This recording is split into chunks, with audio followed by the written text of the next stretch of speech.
오늘은 하나님의 무한하심 앞에 겸손하자, 하나님의 무한하심 앞에 겸손하자라는 제목으로 같이 하나님 말씀 나누도록 하겠습니다. 우리가 신학에서 이야기할 때 하나님의 속성에는 공유적 속성과 비공유적 속성이 있다고 이야기합니다. 공유적 속성이라는 말은 하나님과 사람이 함께 같이 가질 수 있는 그런 속성을 이야기하고, 비공유적 속성이란 오직 하나님만이 가지고 계시는 그 속성을 이야기합니다. 특별히 그것을 네 가지로 이야기하는데, 첫 번째는 자존성입니다. 하나님이 스스로 계신 분이시죠.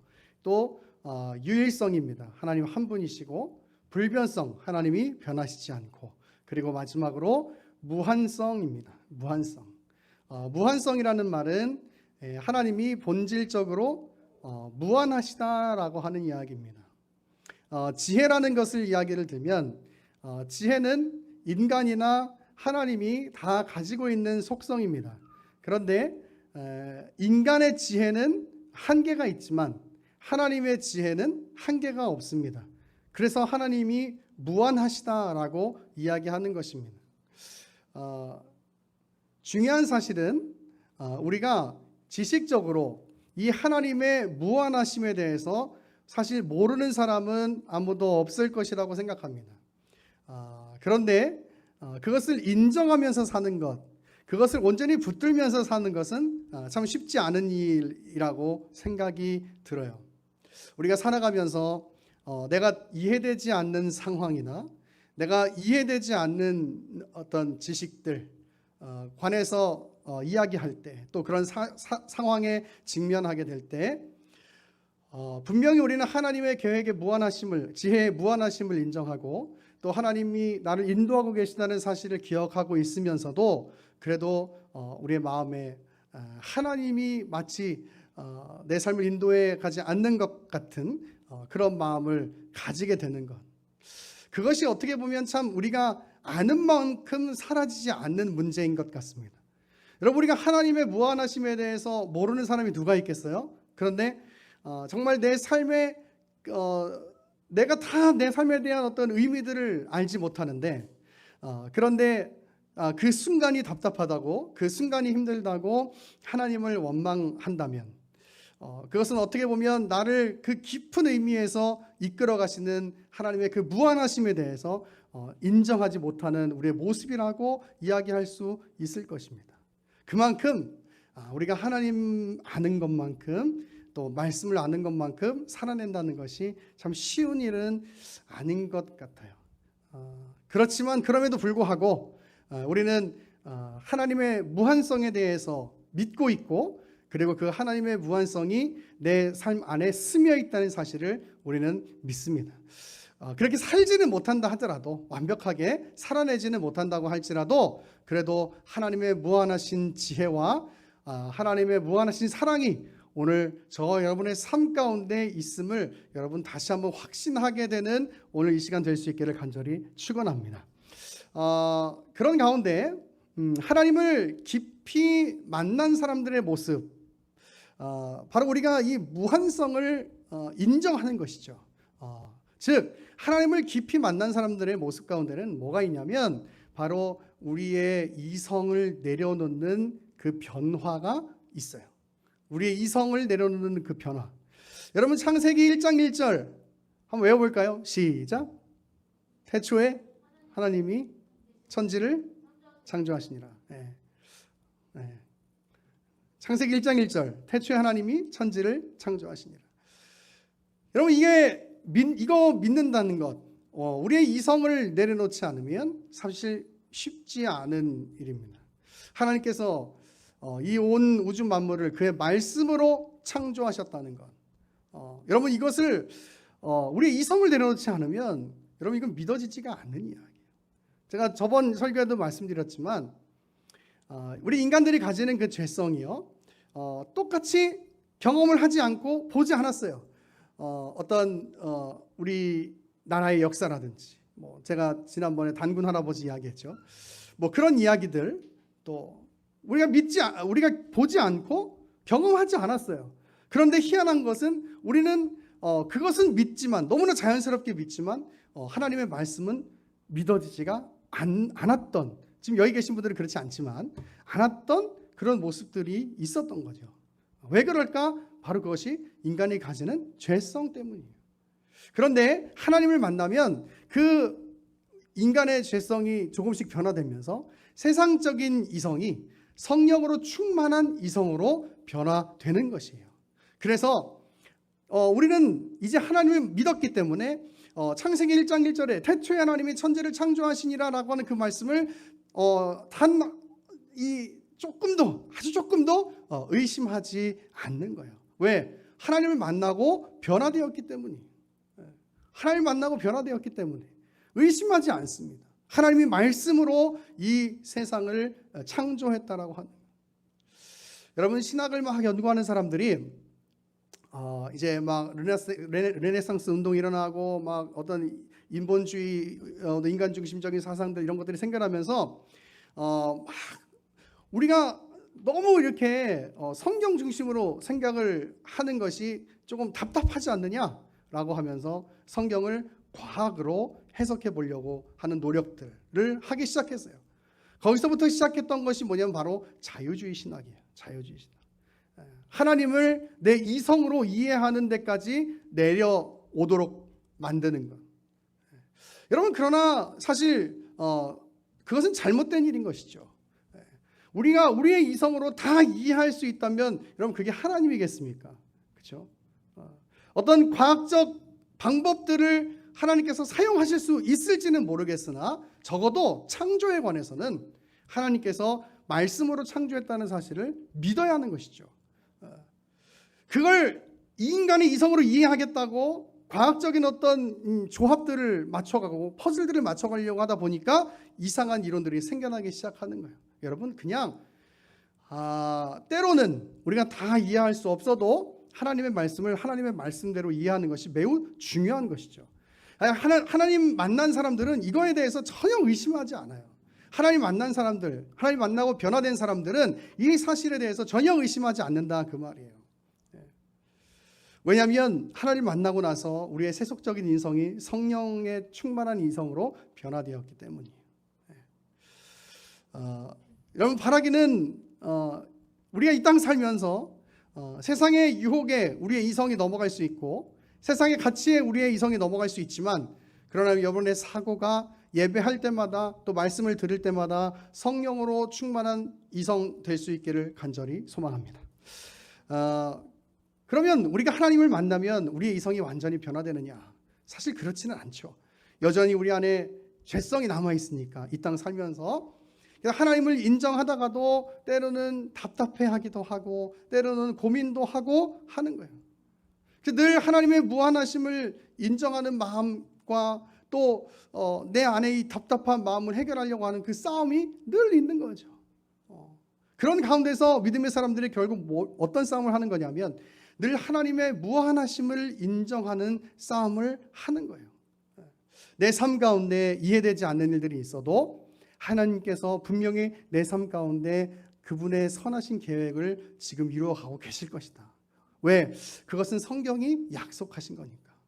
내가 다 이해하지 못한다고 하더라도, 내가 다 이해할 수 없다고 하더라도 하나님은 분명히 내 삶 가운데 하나님의 놀라운 그 계획들을 이루어 가실 것이다 라고 하는 그 믿음을 지켜가는 싸움, 여러분, 그것이 바로 이 하나님의 무한하심을 인정하는 싸움인 것이에요.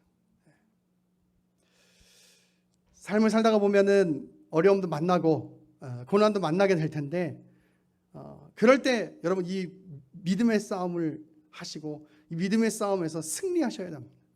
바라기는 우리 예나무교회 성도들이 이 믿음의 싸움에서 승리할 수 있는 그런 믿음을 가질 수 있기를 간절히 소망합니다. 여러분, 기독교 교리에 있어서 가장 이해되지 않는 교리라고 말한다면 바로 예정교리일 것입니다. 예정교리. 내 이성으로는 받아들여지지 않는 그 예정교리. 오늘 본문에는 그 예정교리에 관해서 이야기하고 있습니다. 로마서 9장 7절에서 8절을 보면 이렇게 이야기합니다. 또한 아브라함의 씨가 다 그의 자녀가 아니라 오직 이삭으로부터 난 자라야 내 씨라 불리리라 하셨으니 곧 육신의 자녀가 하나님의 자녀가 아니요 오직 약속의 자녀가 씨로 여기심을 받느니라 라고 되어 있습니다. 우리의 구원은 우리의 행위에 달려있지 않습니다. 오직 하나님의 주권적인 그 약속, 언약에 달려있는 것입니다. 하나님의 약속이 바로 그것이죠. 아브라함을 부르시고 그 아브라함의 약속이 이삭에게로, 또 이삭에게 주어진 약속이 야곱에게로 이어지는 그 하나님의 약속. 가장 이해되지 않는 것은 바로 하나님께서 왜 택한 사람들이 있느냐라고 하는 것일 것입니다. 오늘 로마서 9장 13절에 보면 이런 말씀이 있어요. 기록된 바 내가 야곱은 사랑하고 에서는 미워하였다 하심과 같으니라 라고 이야기. 하나님이 사랑의 하나님이신데 왜 에서를 미워한다고 하셨을까? 이해되지 않는 이야기일 거예요.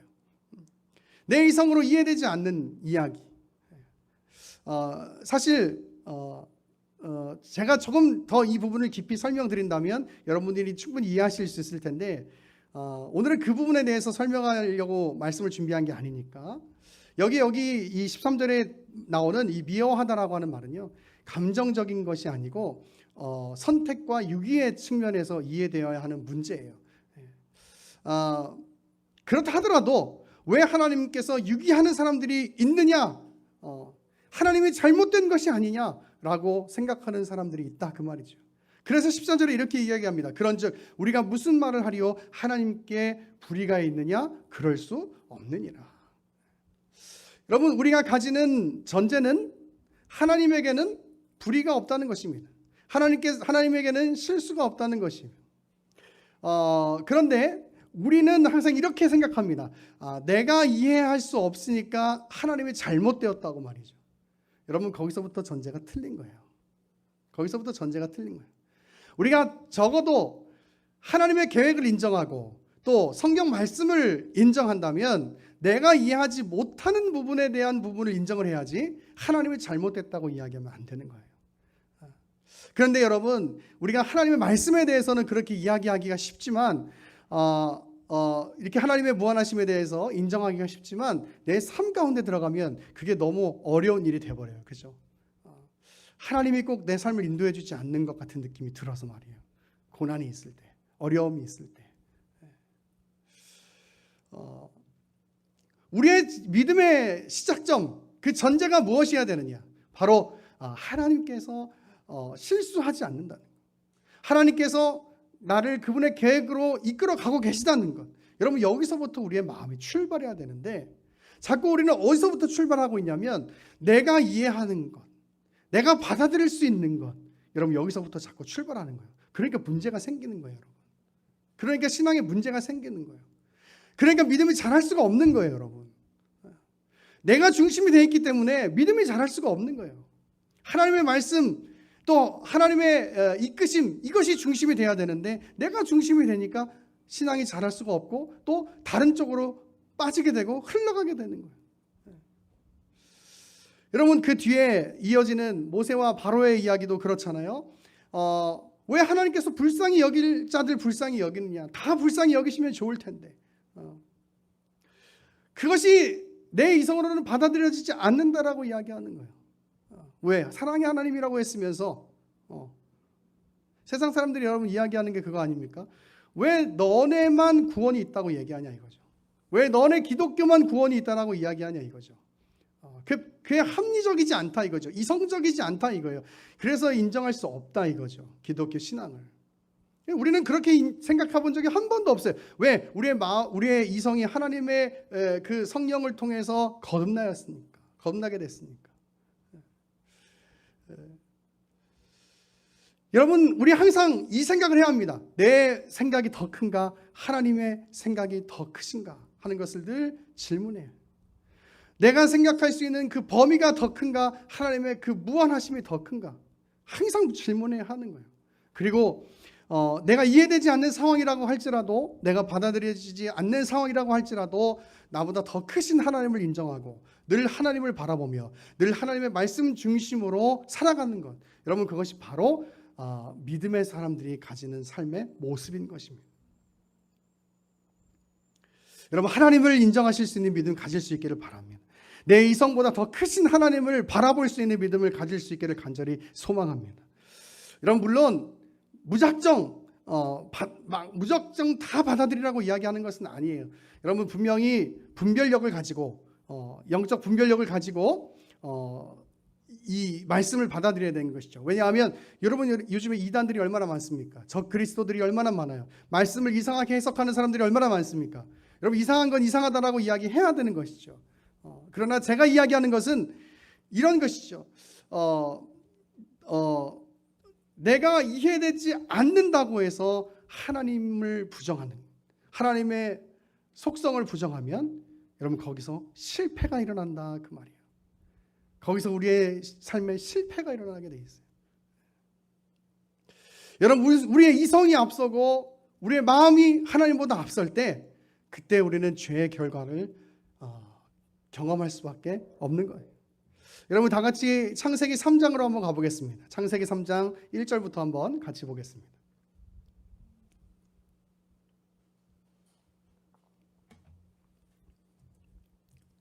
창세기 3장 1절부터 제가 봅니다. 그런데 뱀은 여호와 하나님이 지으신 들짐승 중에 가장 강교하니라. 뱀이 여자에게 물어 이르되 하나님이 참으로 너희에게 동산 모든 나무의 열매를 먹지 말라 하시더냐. 여자가 뱀에게 말하되 동산 나무의 열매를 우리가 먹을 수 있으나 동산 중앙에 있는 나무의 열매는 하나님의 말씀에 너희는 먹지도 말고 만지도 말라 너희가 죽을까 하노라 하셨느니라. 뱀이 여자에게 이르되 너희가 결코 죽지 아니하리라. 너희가 그것을 먹는 날에는 너희 눈이 밝아져 하나님과 같이 되어 선악을 알 줄을 하나님이 하심이니라. 여자가 그 나무를 본즉 먹음직도 하고 보암직도 하고 지혜롭게 할 만큼 탐스럽게도 한 나무인지라. 여자가 그 열매를 따먹고 자기와 함께 있는 남편에게도 주매 그도 먹은지라. 이에 그들의 눈이 밝아져서 자기들이 벗은 줄을 알고 무화과나무 잎을 엮어 치마로 삼았더라. 아멘. 여러분 우리가 너무나 잘 알고 있는 이 인간의 타락의 내용이죠. 여기서 중요한 부분은 여러분 6절입니다. 6절. 여러분 6절 한번 보세요. 6절을 보면 여자가 그 나무를 본즉 이렇게 얘기하고 있어요. 여자가 그 나무를 본즉. 무슨 말씀을 드리고 싶으냐면 분명히 하나님께서 아담과 하와에게 말씀을 주셨어요. 그런데 사탄이 유혹을 하죠. 그리고 나서 하와가 그 나무를 봅니다. 선악과가 열려있는 그 나무를 봐요. 보니까 그 나무 먹어도 괜찮을 것 같은 거예요. 여러분 누가 판단하고 있는 거예요? 하와가 판단하고 있는 거예요. 어떻게 하고? 그 나무를 본즉 보고 판단하고 있는 거예요. 하나님의 말씀이 분명히 먹지 말고 그것을 먹으면 반드시 죽을 것이라고 말씀을 하셨음에도 불구하고 그 나무를 보고 내가 판단하는 거예요. 여러분 우리의 이성을 앞세울 때 우리는 항상 죄의 결과를 경험할 수밖에 없는 것이에요. 내가 보고 내가 판단할 때가 아니라 하나님이 어떻게 말씀하셨는가, 하나님이 어떻게 말씀하고 계시는가, 여러분 그것이 우리에게 있어서 가장 중요한 가치가 되어야 되는 것이죠. 그런데 그걸 놓치니까 하와가 그 선악과를 먹어버리고 만 거예요.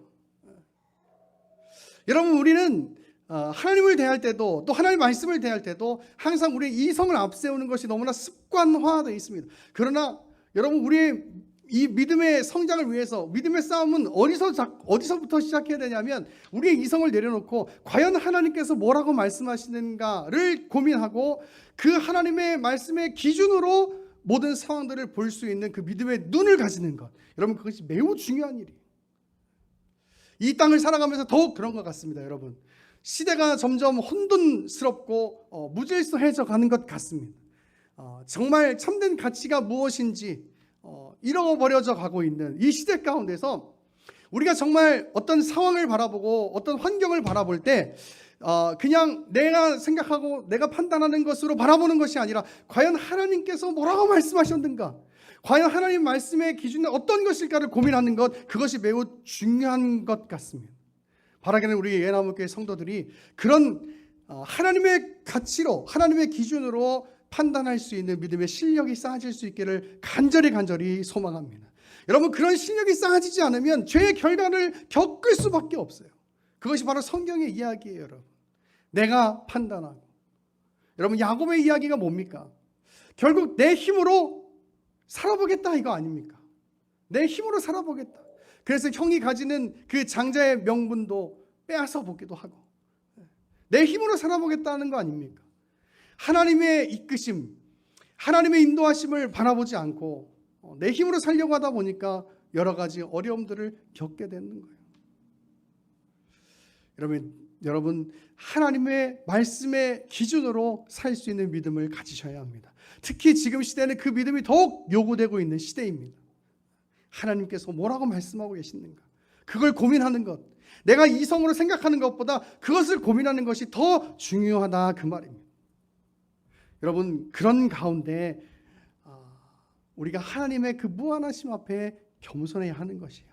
내가 본직이 아니라 하나님께서 뭐라고 말씀하셨는가를 고민하고 기도하면서 하나님의 이끄심을 따라서 사는 것. 여러분, 그것이 바로 우리가 가져야 할 믿음의 자세인 것이죠. 내 이성을 앞세우는 것이 아니라 하나님의 그 무한하심을 인정하는 그런 삶을 살아갈 때, 그때 우리의 삶 가운데 하나님의 놀라운 은혜가 임해지게 되는 것입니다. 하나님 말씀합니다.